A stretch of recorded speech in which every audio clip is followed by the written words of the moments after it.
Imagine 7,000 men standing against an empire. No walls to hide behind, no cavalry to charge, just farmers and merchants with bronze shields facing 40,000 Persian warriors on a dusty plain. This is the Battle of Marathon, the impossible victory that saved Western civilization. But before we drift into the story, leave a like and comment where you are listening from, so others can find their way here too. Now, let's journey back to that fateful morning in 490 BC, when the fate of the world hung in the balance. The story of Marathon begins not on a battlefield, but in the ashes of a burning city. To understand why 7,000 Greeks would stand against the might of Persia, we must first understand what they were fighting for and what they stood to lose. In the year 499 BC, the Greek cities of Ionia, prosperous trading ports on the coast of what is now Turkey, rose up in rebellion against their Persian overlords. These were Greek-speaking cities, culturally connected to the city-states of mainland Greece, but they had been conquered and absorbed into the vast Persian Empire decades earlier. The Ionians were tired of paying tribute to a distant king. They were tired of Persian governors interfering in their affairs. They wanted their freedom back. The Ionian revolt was doomed from the start. The Persian Empire was the largest and most powerful state the world had ever seen. It stretched from Egypt to India, from the steppes of Central Asia to the shores of the Mediterranean. The rebels sent desperate appeals to their cousins across the Aegean Sea, begging the free Greek cities to come to their aid. Most refused. They knew that helping the rebels would mean war with Persia, a war they could not hope to win. But two cities answered the call. The first was the small city of Eretria, on the island of Euboea. The second was Athens, the greatest of the Greek city-states. Together they sent a small fleet of ships and a few thousand soldiers to aid the rebellion. The Greek reinforcements arrived in Ionia and joined the rebels in a daring assault on the Persian provincial capital of Sardis. They stormed the city and set it ablaze. The fire spread rapidly through the wooden buildings.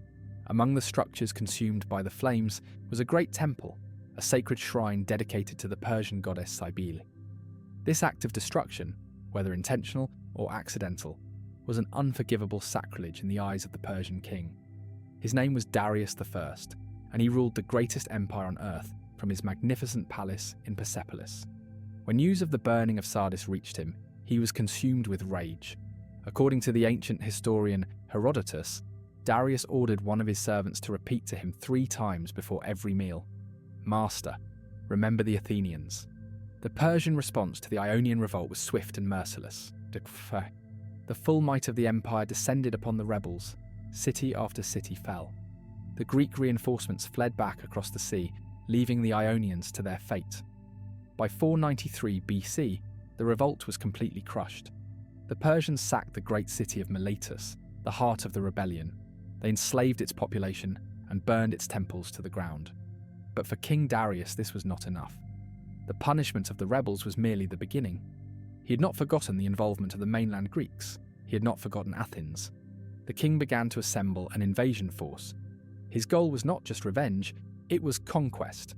He would bring all of Greece under Persian rule, and he would make Athens pay for its defiance in blood and fire. The Persian Empire did not make war the way the Greeks did. The Greeks fought with small armies of citizen soldiers, men who owned their own armour and fought for their city, out of duty and pride.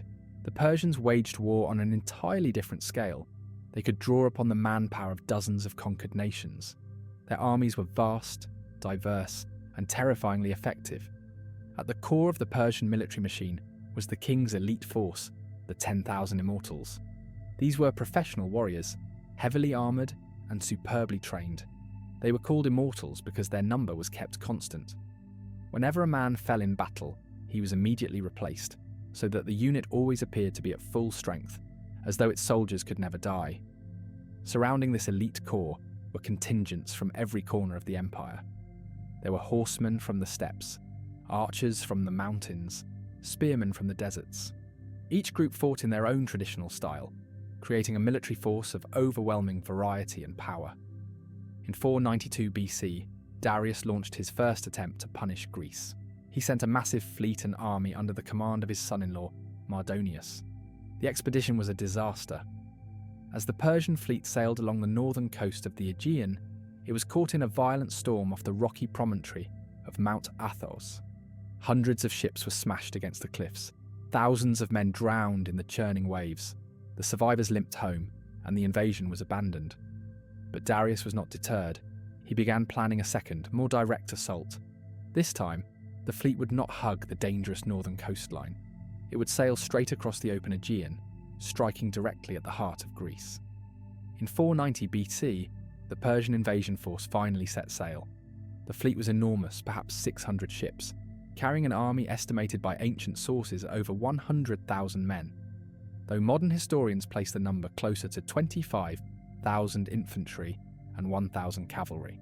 The fleet was commanded by two of the king's most trusted generals. The first was Darius, a Mede, experienced and competent. The second was Artaphernes, the king's own nephew, a young man eager to prove himself in battle. Their orders were clear. They were to sail to Greece, subdue the rebellious cities, and bring back Athenian prisoners in chains to face the king's justice. The first target was the island city of Naxos, which had defied Persia years before. The Persians descended upon it like a storm. The city was sacked, its temples burned, and its people enslaved. The fleet then moved north to the island of Euboea. Here lay the city of Eretria, the other Greek city that had dared to help the Ionian rebels. The Eretrians knew the Persians were coming, but they were divided on how to respond. Some wanted to flee into the mountains, others wanted to surrender and hope for mercy. A brave faction wanted to stand and fight. In the end, the city chose to resist, but its resolve was hollow. After a brief siege, the city was betrayed from within. Persian sympathizers opened the gates. The Persians poured into Eretria and subjected it to the same brutal fate as Naxos. The temples were burned. The population was rounded up to be sold into slavery. The city that had stood for centuries was reduced to smoking ruins in a matter of days. With Eretria destroyed, the Persian fleet turned its gaze across the narrow strait to the mainland. There, just 26 miles away across the water, lay Athens. The Persians needed a place to land their army, a suitable beachhead where they could disembark their troops and cavalry.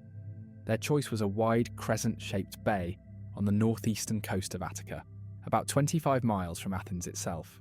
The place was called Marathon. It was a flat coastal plain, surrounded by mountains on 3 sides, and the sea on the 4th. It was perfect for the Persian cavalry to maneuver, and it had been suggested by an old and bitter man who knew the area well. His name was Hippias, and he was the exiled former tyrant of Athens. Decades earlier, he had ruled the city as a dictator until the Athenians, with the help of Sparta, had overthrown him and driven him out. Now, in his old age, he sailed with the Persian fleet, dreaming of the day he would be restored to power by foreign conquerors. When news reached Athens that the Persian fleet had landed at Marathon, the city was gripped by terror. The fate of Eretria was fresh in everyone's mind. The Persians were known for their brutality towards cities that resisted. If Athens fought and lost, it would be burned to the ground. Its men would be slaughtered. Its women and children would be dragged away in chains to the slave markets of the east. But surrender was equally unthinkable. To submit to Persia would mean the end of Athenian freedom, the end of their democracy, and the installation of a puppet tyrant like Hippias. The Athenians had tasted liberty, and they would rather die than give it up. The decision was made. Athens would fight. The Athenian army was not a professional force. It was a citizen militia, made up of ordinary men who owned enough property to afford their own armour. Every able-bodied man between the ages of 18 and 60 was expected to serve. When the call to arms went out, they gathered in the Agora, the central marketplace of Athens. They came from every walk of life. There were farmers, potters, merchants, and craftsmen. They brought their own bronze helmets, breastplates, and greaves. They carried a large round shield called a hoplon, from which they took their name. Hoplites. Their primary weapon was a long thrusting spear, about 8 feet in length, and a short sword as a backup. They were not trained to fight as individuals, but as a single, cohesive unit, a wall of bronze and iron moving as one. The Athenian army that assembled to face the Persians numbered around 10,000 men. They were led by 10 generals called strategoi, each elected annually by the people. One of these generals was a man named Miltiades. He was an aristocrat with a complicated past.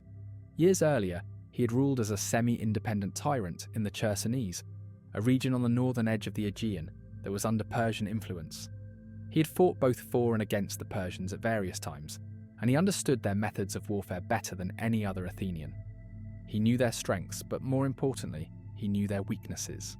It was Miltiades who would become the driving force behind the Athenian strategy at Marathon. Before the Athenian army could march out to face the Persians, they needed help. They sent a runner to Sparta, the greatest military power in Greece, begging them to send reinforcements. The runner they chose was a man named Pheidipides, a professional long-distance runner known as a hemerodrome, or day runner. He covered the 140 miles from Athens to Sparta in less than 2 days, an astonishing feat of endurance. He delivered the Athenian plea to the Spartan assembly. The Spartans agreed to help, but they had a problem. It was the time of a religious festival, and their laws forbade them from marching to war until the moon was full. They promised to send their army as soon as the festival was over, but that would take several days. The Athenians could not wait. They would have to face the Persians alone. Not entirely alone. One small Greek city answered Athens' call without hesitation. The city was Plataea, a tiny settlement in Boeotia that owed a debt of gratitude to Athens. Years earlier, Athens had protected Plataea from its aggressive neighbour Thebes. Now, in Athens' darkest hour, the Plataeans remembered that kindness. They sent their entire citizen army to help, about 1,000 men. It was a tiny force, but it was a gesture of extraordinary courage and loyalty. For the Plataeans, marching to Marathon was a suicide mission. If Athens fell, Plataea would be next. But they came anyway, and the Athenians never forgot it. The combined Greek force, roughly 11,000 men, marched out of Athens and took up a defensive position in the foothills overlooking the plain of Marathon. From their elevated position, they could see the entire Persian camp spread out below them. It was a terrifying sight. The plain was covered with enemy tents. Persian cavalry horses grazed in the fields. The beach was crowded with hundreds of ships pulled up onto the sand. The Greeks were outnumbered by at least 2 to 1, possibly more. The Persian army had cavalry, archers, and a reputation for invincibility. The Greeks had none of these advantages. They had only their courage, their heavy armour, and their discipline. For several days, the two armies simply watched each other. The Persians were waiting. They had a plan, and it required patience. Their goal was not just to defeat the Greek army, it was to capture Athens itself. If they could trick the Greeks into dividing their forces, they could land a portion of their army directly at the undefended port of Athens, while the Greek army was trapped at Marathon. It was a clever strategy, and it almost worked. The Athenians, meanwhile, were paralysed by indecision. Their 10 generals were split on what to do. Some argued they should wait for the Spartans. Others wanted to attack immediately. Still others thought they should retreat and defend the city walls. Day after day, they debated while the Persians waited and watched. The deadlock was finally broken by Miltiades. He addressed the polemarch, a man named Callimachus, who held the deciding vote in the Council of Generals. Miltiades spoke with urgency and passion. He told Callimachus that if they waited any longer, either the army would lose its nerve and desert, or the Persians would execute their plan and sail for Athens. But if they attacked now, they could catch the enemy off guard. Yes, the Persians were more numerous, but the Greeks had the advantage of terrain and heavy armour.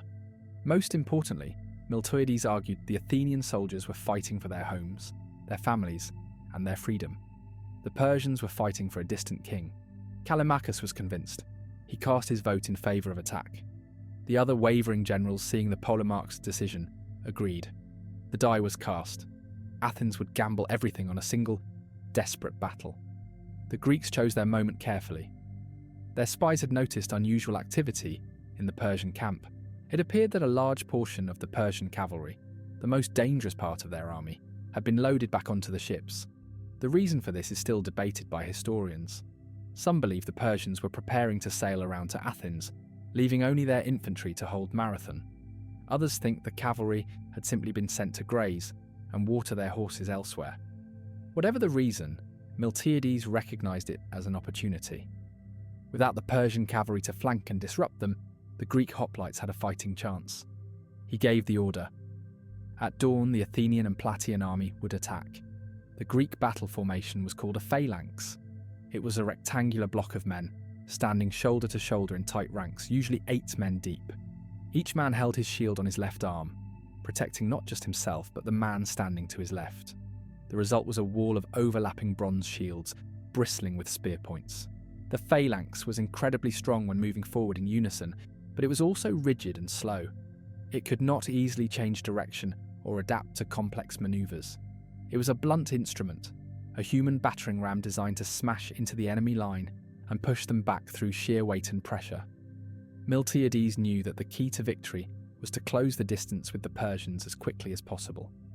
The Greeks were vulnerable to the Persian archers, who could rain arrows down on them from a distance. If the Greeks advanced slowly, they would be cut to pieces before they ever reached the enemy line. Miltiades made a bold and unconventional tactical decision. He would weaken the centre of his phalanx and strengthen the wings. He placed the best troops, the Athenian tribal regiments and the Plataeans, on the left and right flanks. The centre he made deliberately thin, only a few ranks deep instead of the usual 8. This was a calculated risk.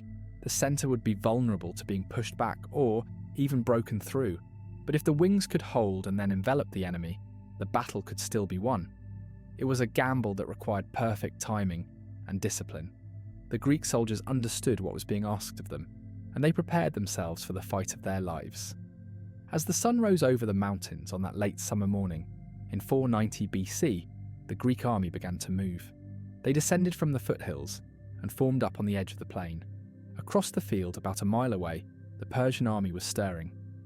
When the Persians saw the Greeks advancing, they were astonished. The Greeks were heavily outnumbered. They had no cavalry and no archers. And yet here they were, marching forward to attack the army of the great king. The Persian commanders must have thought the Greeks were mad.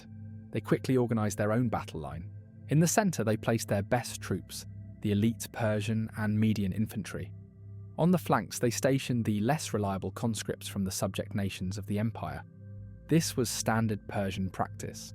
Let the subject troops absorb the initial shock, while the elite corps delivered the killing blow in the centre. The two armies stood facing each other across the plain.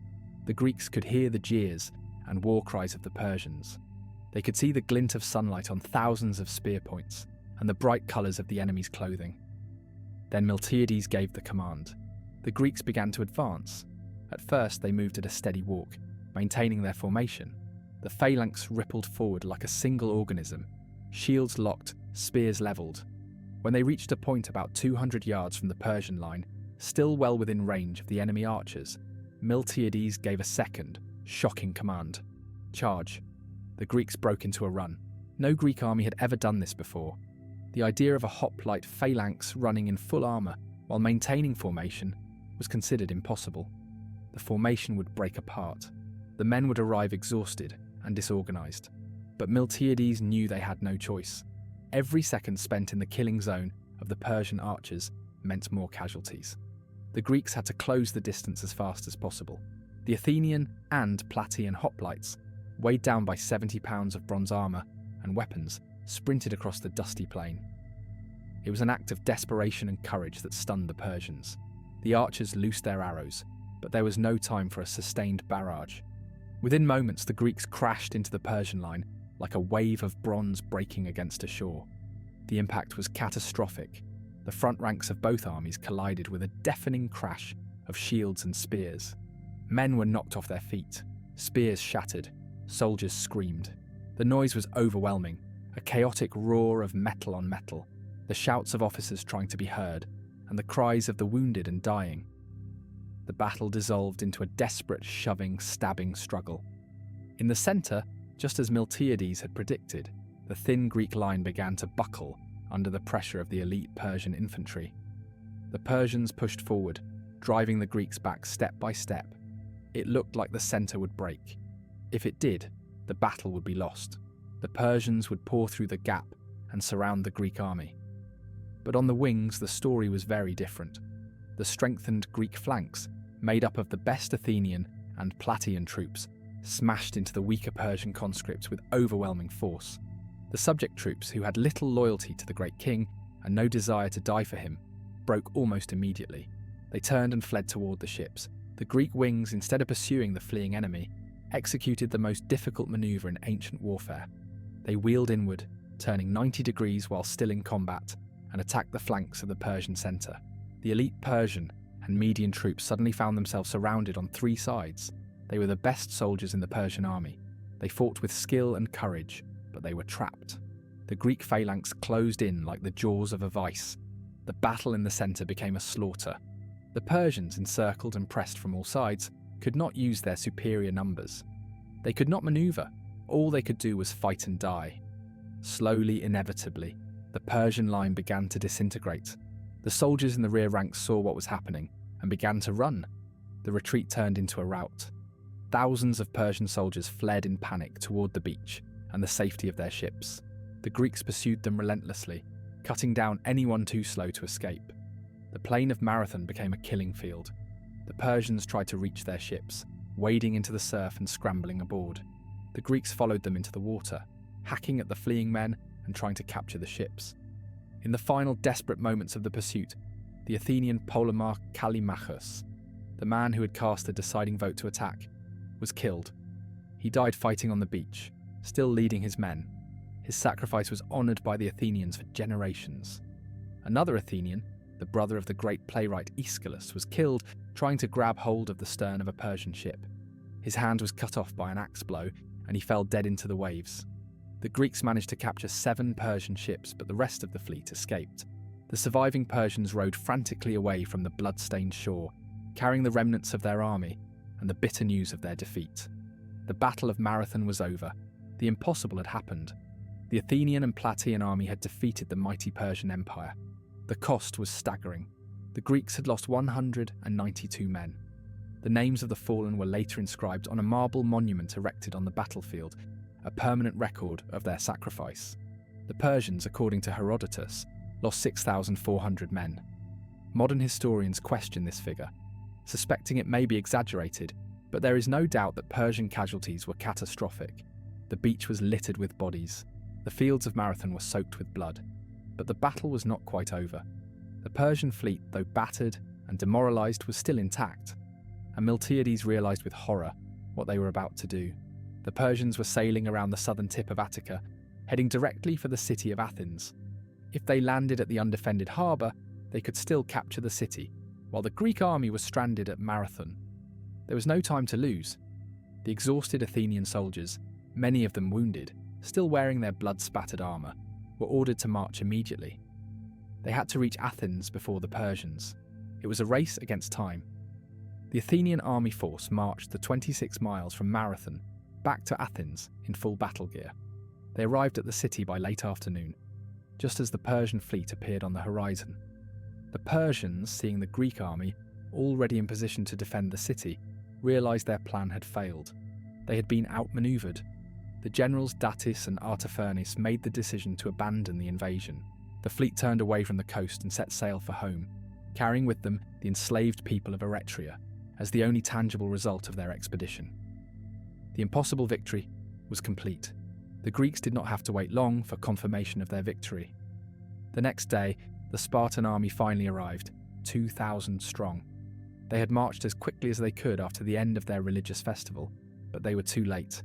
The battle was already won. The Spartans asked to be taken to the battlefield to see the evidence of the Athenian triumph. They walked the field of Marathon in amazement, looking at the heaps of Persian dead. They congratulated the Athenians on their courage and skill, and then they marched home. For the Athenians, it was a bittersweet moment. They had proven they could stand alone against the greatest empire in the world, but they also knew that this was not the end.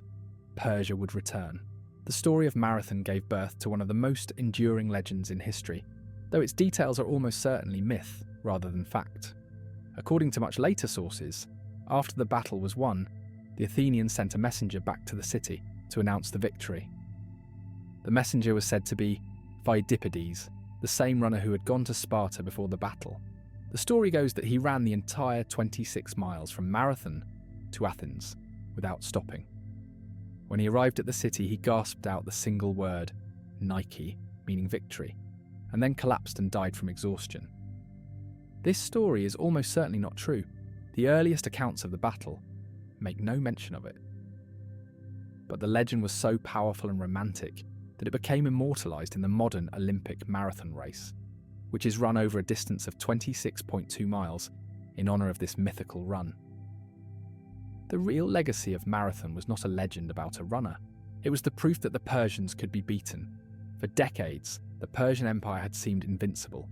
It had conquered every nation it had turned its attention to. Its armies moved like an unstoppable force of nature. But on the plain of Marathon, a small army of Greek citizen soldiers, fighting for their freedom and their homes, had shattered that illusion. The victory sent a shockwave through the Greek world.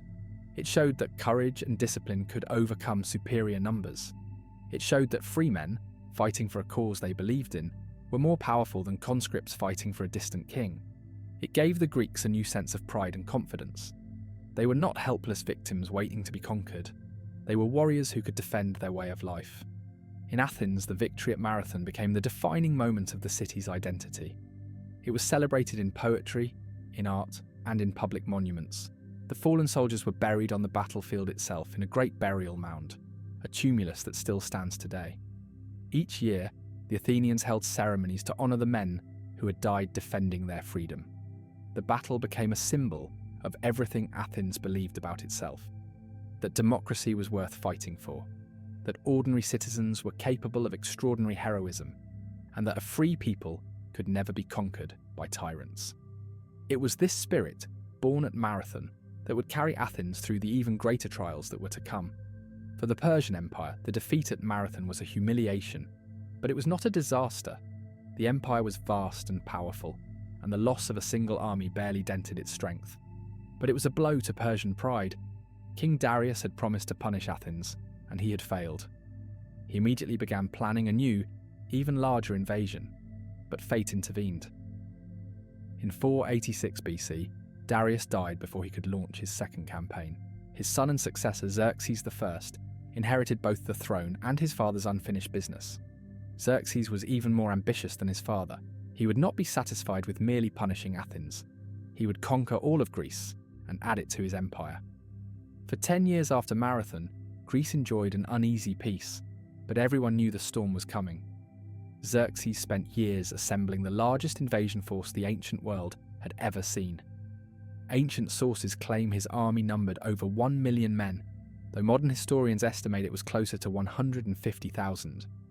Even at the lower estimate, it was a staggering force, far larger than anything the Greeks could hope to match. This time the Persians would not be caught off guard. This time, they would bring overwhelming force. In 480 BC, Xerxes crossed the Hellespont, the narrow strait separating Asia from Europe, and began his march into Greece. The second Persian invasion would test the Greeks in ways that Marathon never had.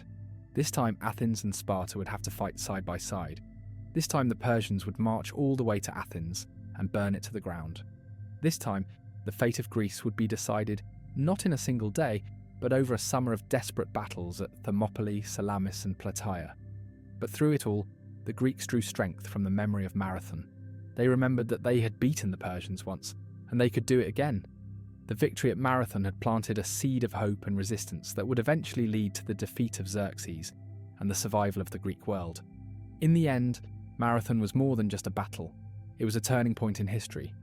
If the Athenians had lost, the course of Western civilization would have been fundamentally different. There would have been no golden age of Athens.